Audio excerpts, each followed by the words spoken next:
James Thomson, aged 91, has been closely involved in community life in Buckhaven over the last century. He was a miner and the union representative, an active member of the local branch of the Labour Party, and he served on the co-op board for 33 years. Mr. Thomson is also very interested in the history of Old Buckhaven. He has written his own mini autobiography of life in Buckhaven called Walk With Me Down Memory Lane.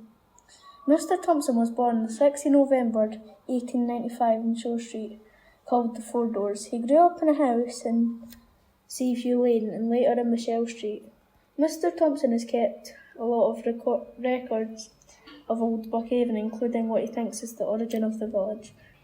The ship Barbara, sailing ship in a storm, went ashore on the shore of Buckhaven. It was wrecked in the reign of Philip II of Spain. That was he. He reigned from 1528 to 1557. They had to get permission from the Weems owner of the land to settle, and that was how Buckhaven started. What I don't know about were there women in the ship, or did they marry the people who lived in the old Buckhaven days? Mr. Thomson has similar information about the origins of the famous harbour in Old Buckhaven. I could give you the dates of the harbour. The harbour was built in 1838 at a cost of £4,000 in 1840. The West Pier, there was an East Pier and a West Pier. The West Pier was built for a costing of £2,600.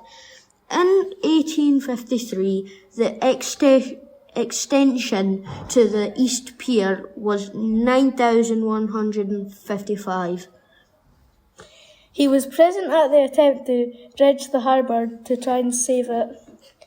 The harbour was filled to a certain extent, with dross and stuff that came in from the sea, but originally came from the pits, and it was put over in the water, what can be called red.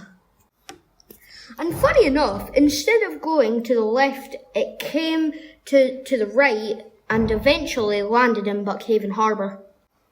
And during the time, it had to be dredged and at that time it was Labour government. So we more or less put a bit of pressure on them to come to get the harbour dredged, because the boat, which was the lifeline of the people in Buckhaven in those days, was being stopped by the boats not being able to float.